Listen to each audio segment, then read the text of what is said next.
नमस्ते। ये video block wise जो समरी रिपोर्ट बन रही है उसके बारे में है। कुछ लोगों का इस रिपोर्ट पे डाउट आया है कि इस रिपोर्ट को कैसे देखना है तथा इस रिपोर्ट में क्या-क्या फीचर्स हैं, ये रिपोर्ट किस पर्पस से बनाई गई है, ये पूरी डिटेल इस वीडियो में हम लोग देखेंगे। सबसे पहले हम आरएस के एमपी पोर्टल पे लॉगिन करते हैं। यहाँ पे मैं अपना कैप्चा डाल देता हूँ और जैसे ही हम लॉगिन करते हैं तो यहाँ पे आपको एक नया मीनू जो आपको दिख रहा है सप्लीमेंट्री एग्ज़ाम का, सप्लीमेंट्री से रिलेटेड जो भी एक्टिविटीज़ अब होंगी पोर्टल पे वो इसी मीनू के अंदर होंगी। मेन मीनू के अंदर अब कोई भी एंट्री सप्लीमेंट्री या री एग्जामिनेशन से संबंधित कोई भी एंट्री एनुअल एग्ज़ाम वाले मीनू के अंदर नहीं है। जो भी नई रिपोर्ट होंगी, जो भी एक्शंस परफॉर्म होंगे, वो सभी इसी मीनू के अंदर आएंगे। जैसा कि अभी आप लोग एग्ज़ाम सेंटर्स की मैपिंग कर रहे हैं, उसके आधार पे एक रिपोर्ट यहाँ पे हमने जनरेट करी है, जिसको लेकर ये वीडियो बनाया जा रहा है। इस रिपोर्ट में हम कोई एक डिस्ट्रिक्ट, जैसे कि मैं यहाँ पे भोपाल सेलेक्ट कर लेता हूँ, साथ में इसका एक वायरस या कोई ब्लॉग हम देख लेते हैं और क्लास 5 और इसको मैं शो करता हूँ, तो सिस्टम मुझे एक रिपोर्ट शो कराता है। अब लोगों का कुछ डाउट है कि यहाँ पे जैसे कि ऊपर हम देख पा रहे हैं कि विषय 1, विषय 2, विषय 3, विषय 4, विषय 5 दिख रहे हैं। साथ में विषय 1 के अंदर प्रथम भाषा भी दिख रही है और विशेष हिंदी भी दिख रहा है। तो उनका ये डाउट है कि ये दो चीज़ें क्या क्या हैं। विषय 1 अपने आप में एक हेडर है, पर उसके अंदर प्रथम भाषा और विशेष हिंदी क्यों दिख रहा है। तो जैसा कि पहले भी मैंने आप लोगों को बताया है, ग्रुप में भी कई बार ये चीज़ शेयर करी गई है कि सिस्टम के वेरिफिकेशन में, सिस्टम में जब स्टूडेंट वेरिफिकेशन हम लोगों ने किया था, उस समय हम लोगों ने बच्चों का सब्जेक्ट जो प्रथम, द्वितीय, तृतीय भाषा जो ऑप्शनल हैं कि हर एक व्यक्ति का अलग अलग, हर एक स्टूडेंट का अलग अलग है, उसको हमने वहाँ पे कैप्चर नहीं कर पाए थे, जिसके कारण उस सब्जेक्ट को हमने एग्ज़ाम का जब रिज़ल्ट अपलोड हुआ था उस समय पे हम लोगों ने वो रिज़ल्ट अपडेट किया था कि जिस बच्चे ने प्रथम भाषा में विशिष्ट हिंदी का पेपर दिया है, वही विशिष्ट हिंदी उसकी मार्कशीट पे भी दिखेगा और विशिष्ट हिंदी का पेपर से वो टैग हुआ, मतलब वहीं से वो मैप हुआ। पर अगर कोई बच्चा एब्सेंट है तो उसका प्रथम भाषा में कोई भी सब्जेक्ट की एंट्री नहीं हो पाई, जिसके कारण सिस्टम को यह नहीं पता कि वह बच्चा प्रथम भाषा मतलब फर्स्ट सब्जेक्ट में विशिष्ट हिंदी देगा, विशिष्ट उर्दू का पेपर देगा, विशिष्ट इंग्लिश देगा या विशिष्ट मराठी या अन्य भाषा के विशिष्ट सब्जेक्ट का पेपर देगा।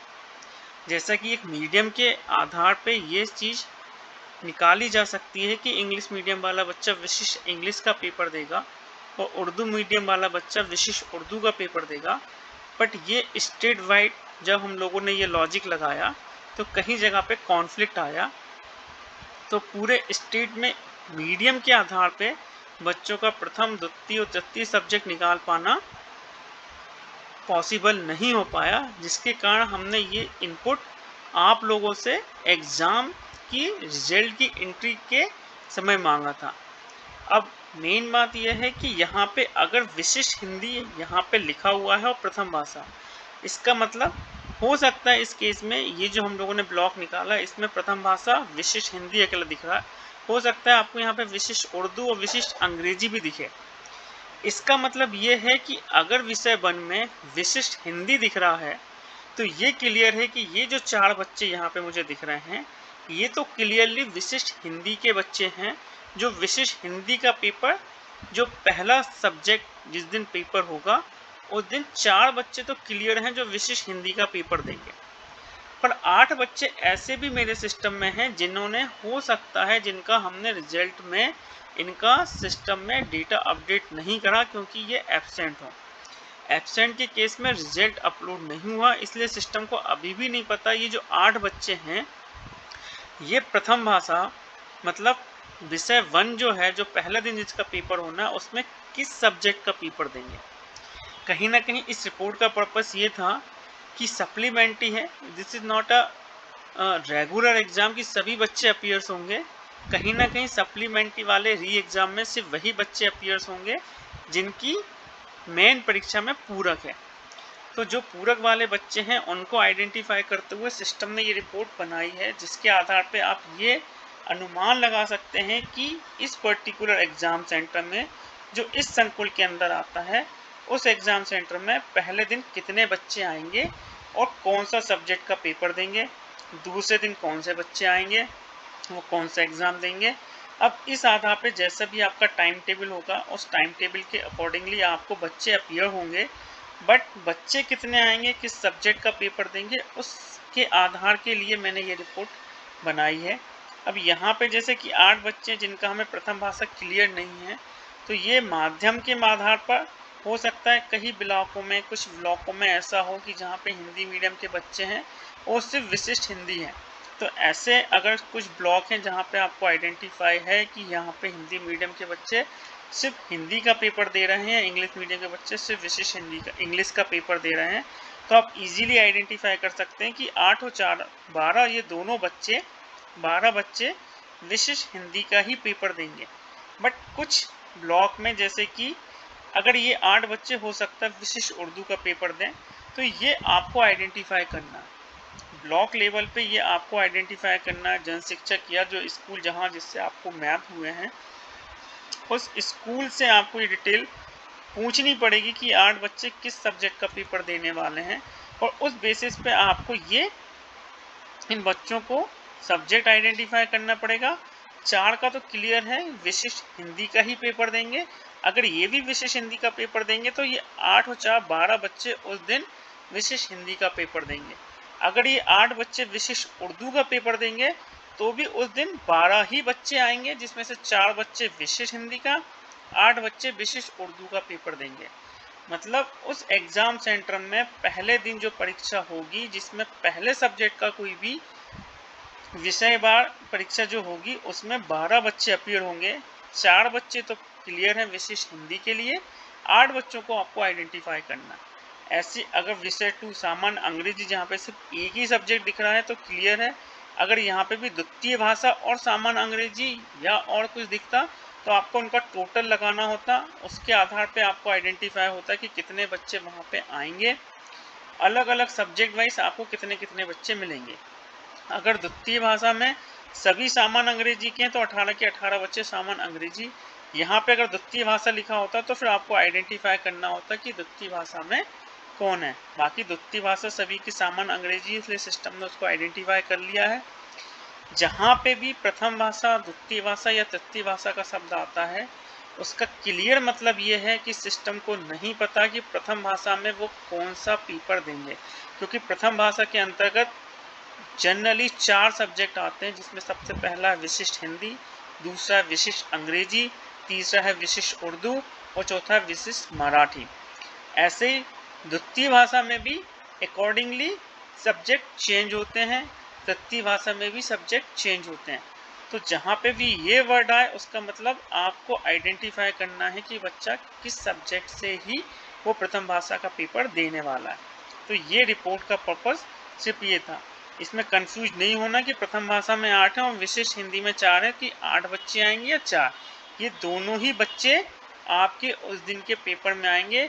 टोटल 12 बच्चों की विषय 1 में पूरक आई है, या तो वो फेल हुए हैं या वो एब्सेंट हुए हैं। ऐसी एक चीज़ और दिखा देता हूँ, जैसे कि ये एग्ज़ाम सेंटर हमें दिख रहा है जहाँ पे एक माध्यम इंग्लिश भी दिख रहा है और एक माध्यम हिंदी भी दिख रहा है। तो यहाँ पे आपने जो स्कूल मैप किए होंगे वो 2 माध्यम के स्कूल आपने मैप किए हैं।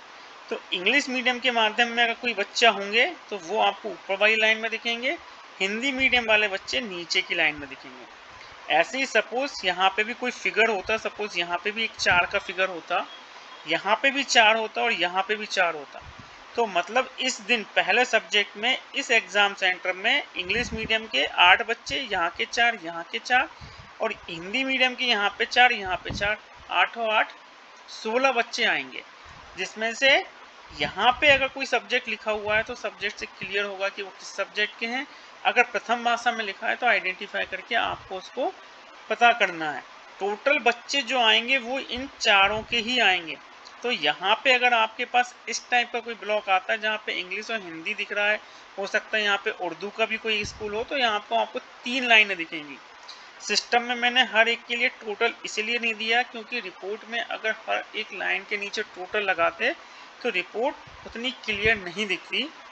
पर छोटे छोटे फिगर हैं तो आप ही को टोटल लगा के यहाँ पे आइडेंटिफाई करना है कि कितने बच्चे विषय 1 के लिए आएंगे। अब विषय 1 में वो विशिष्ट हिंदी, विशिष्ट इंग्लिश या जिस भी सब्जेक्ट के लिए आएंगे वो आप यहाँ पे आइडेंटिफाई कर सकते हैं।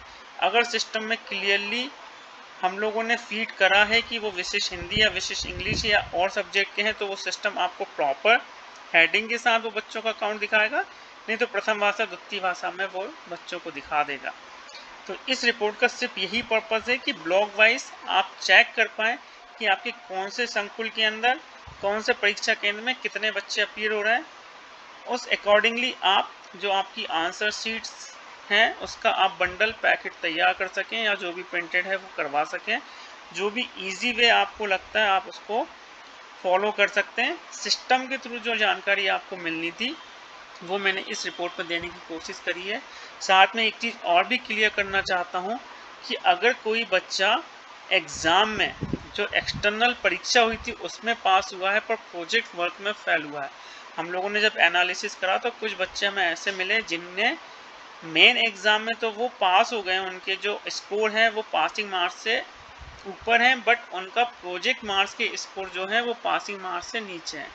दोनों में इंडिविजुअल पास होना ज़रूरी था। इसलिए हो सकता है जैसे कोई एक बच्चा है उसका विशिष्ट हिंदी में तो वो पास हो गया, बस विशिष्ट हिंदी का जो प्रोजेक्ट वर्क है उसमें उसके 13 मार्क्स से नीचे हैं, तो वो विशिष्ट हिंदी के प्रोजेक्ट वर्क में एब्सेंट मतलब फेल हुआ है। तो उसकी पूरक तो है बट वो प्रोजेक्ट वर्क की है। ऐसे बच्चे एग्ज़ाम में अपीयर नहीं होंगे। तो यहाँ पे जो आपको फिगर दिख रहा है सिर्फ वही फिगर दिख रहा है जो बच्चे एग्ज़ाम में जिनका पासिंग मार्क्स से स्कोर कम था, मतलब जिनकी पुनः परीक्षा एक्सटर्नल एग्ज़ाम के लिए हुई, प्रोजेक्ट वर्क के लिए नहीं। तो यहाँ पे क्लियरली है कि इस पूरे ब्लॉक में टोटल 976 बच्चे हैं जो पूरक परीक्षा देंगे और एक्सटर्नल एग्ज़ाम की। अगर इंटरनल में किसी बच्चे का जो प्रोजेक्ट वर्क में अगर पूरक है तो उसको स्कूल लेवल पे टीचर्स को अपने लेवल पे उसके प्रोजेक्ट वर्क को रीसबमिट कराना है और उसके मार्क्स की एंट्री का प्रोविज़न सिस्टम में हम ओपन करेंगे, वहाँ आपको डालना है। अगर उसका स्कोर पासिंग मार्क्स से ज़्यादा आएगा तो बच्चा ऑटोमेटिकली पास हो जाएगा, और अगर वो उसकी पूरक एक्सटर्नल में आई है तो वो यहाँ पे अपीयर होगा, फिर से एग्ज़ाम देगा और उसके स्कोर के बेसिस पे उसका रिजल्ट डिसाइड होगा। तो ये रिपोर्ट का सिर्फ पर्पस ये था कि आप संकुल wise exam centre wise identify कर पाएँ कि कितने बच्चे कहाँ पे आने वाले हैं।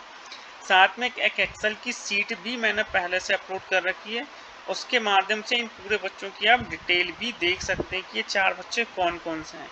तो वो सिर्फ रिपोर्ट है, ये उसकी एक समरी है जिसके आधार पे आप पता लगा सकते हैं। अगर इसके अलावा भी कोई डाउट आपको हो तो आप ग्रुप पे पूछ सकते हैं। धन्यवाद।